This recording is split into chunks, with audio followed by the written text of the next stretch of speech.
안녕하세요. 홍준변호사입니다. 이번 영상은 아마존과 관련된 특허와 관련된 얘기를 좀 해보려고 합니다. 여러분들 이제 아마존은 많이 들어서 아시다시피 굉장히 큰 글로벌 기업이잖아요.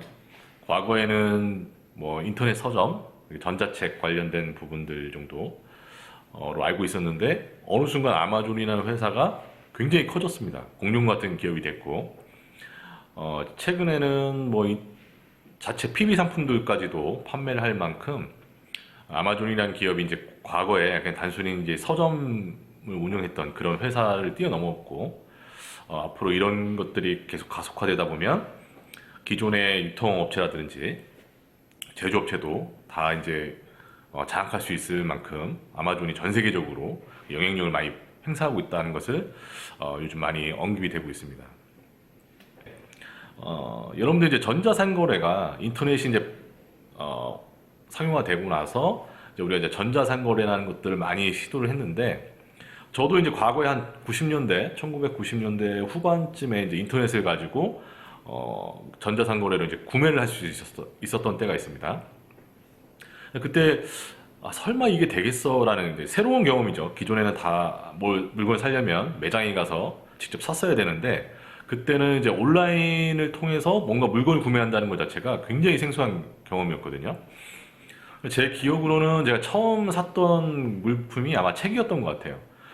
온라인을 통해서 인터넷을 통해서 이제 인터넷 서점을 접속해서 이제 책을 구매했던 기억이 나고 그때 책을 받았던 그 경험이 굉장히 강렬했어요.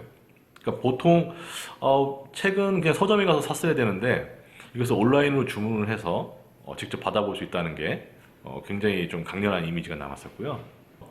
근데 여러분들 그 온라인 주문 같은 경우 볼 때 우리가 같은 사이트에서 구매를 한다고 생각하시면 내가 A라는 물품을 사고 나서 상품을 사고 나서 얼마 지나지 않아서 또 B라는 상품을 또 사는 거예요. 근데 배송 주소라든지 뭐 결제 정보라든지 이런 것들이 다 기존과 변함이 없어요. 그런데 매번 결제를 할 때마다 그런 정보들을 다 입력을 한다고 생각을 해보세요. 굉장히 불편하겠죠. 그래서 사실상 이렇게 결제 정보라든지 뭐 배송 정보, 주문 정보들을 동일하게 계속 유지가 된다 그러면 간편하게 결제할 수 있는 게 요즘 전자상거래의 가장 큰 특징이라고 할 수가 있습니다. 사실 이건 뭐 어떻게 보면 너무 당연한 얘기라서 뭐 이런 걸 가지고 뭐 굳이 뭐 얘기를 하느냐라고 하실 수가 있는데 미국 같은 경우에는 함부로 전자상거래 온라인에서 전자상거래를 할 때 이런 기존의 주문 정보들을 다시 불러들여 와가지고 결제하는 이런 것들이 굉장히 어렵습니다. 왜 그러냐면 아마존이 갖고 있는 특허 중에 원클릭 특허라는 게 있습니다. 원클릭 특허는 아마 여러분들도 아마 한 번쯤은 뉴스나 이런 기사를 통해서 아마 들어보신 적이 있을 텐데 기존의 사용자가 주문했던 그런 주문 정보, 그러니까 뭐 여기에는 뭐 카드 결제 정보라든지 뭐 배송 정보 같은 그런 정보가 되겠죠. 이런 것들을 자기가 언제든지 불러들여가지고 그냥 클릭 한 번만 하면 더 이상의 뭐 결제 정보를 입력하거나 이런 거 없이 바로 주문이 완료되는 그런 특허를 원클릭 특허라고 합니다. 자, 이 특허를 아마존에서 1999년도에 등록을 받았고요. 이후로 계속 이 특허권이 유지가 됩니다. 그래서 최근에 2017년도에서나 들어와서야 이 특허권이 소멸돼가지고 이제 만료가 됐는데, 자, 이 특허 때문에 여러분들 알고 계시는 건 애플이라든지 이런 곳에서 비싼 돈을 주고 라이센스를 다 맺었습니다. 그래서 이 허락이 없으면 이 특허권 침해가 되기 때문에 이 원클릭 특허로 인해서 아마존이 엄청나게 그 경쟁자들을 이제 억제할 수가 있었고 어느 정도 시장에서 독점적인 지위를 가져갈 수 있었던 거죠. 사실 이 원클릭 특허는 일종의 그 인터페이스 관련된 기술이고 UI 특허라고 하죠. 그래서 이 특허를 인정해 줄 것인지 말 것인지에 대해서 미국 내에서도 굉장히 논쟁이 있었어요. 과연 이 정도 기술을 가지고 너무 단순한 기술 아니냐.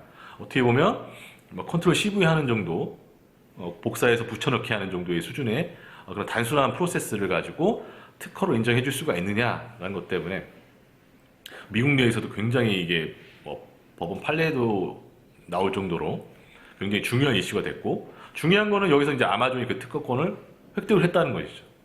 그래서 그 원클릭 특허라는 그 특허권을 확보하고 나서 이제 그 인터넷 시장에서 이런 전자상거래 분야에서 아마존이 엄청난 그 권리를 가지게 됩니다.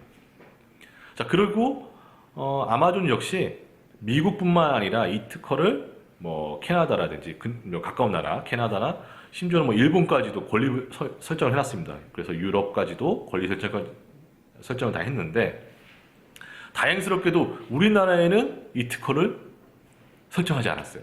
우리나라한테는 이게 굉장히 큰 다행인 것이죠.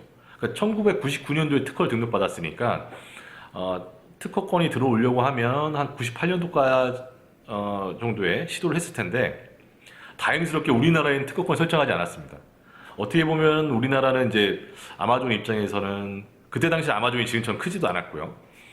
시장 자체가 크지 않다 보니까 좀 패싱하는 수준이었는데 일본은 특허권이 설정되어 있지만 한국에는 설정이 되지 않았어요. 그래서 우리나라는 이 전자상거래 분야가 비약적으로 더 발전하는데 아마존의 영향이 컸습니다.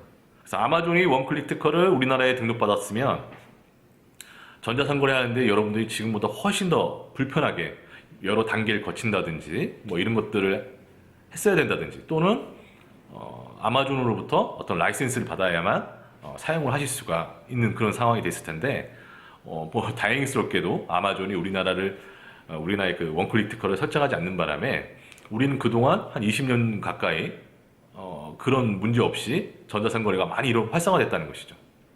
우리나라는 기본적으로 인터넷도 상용화가 되게 빨랐고 또 인터넷 속도도 굉장히 빨랐습니다. 초고속 인터넷 그 설치가 굉장히 빨랐고 또 거기에 더불어 이러한 특허적인 제약에서 운 좋게 피해 나갈 수 있었던 것이죠.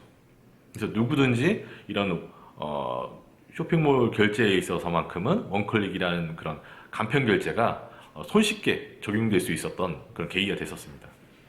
현재는 지금 아마존 특허가 말씀드린 대로 2017년도에 존속 기간이 만료돼서 누구든지 사용이 가능하고요.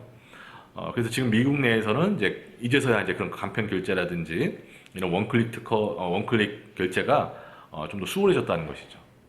자, 그래서 오늘은 그 아마존의 어떤 그 특허의 영향에서 우리나라가 벗어날 수 있어서 전자상거래 영역이 굉장히 활성화됐다라는 주제로 이야기를 나눠봤습니다. 시청해주셔서 감사합니다.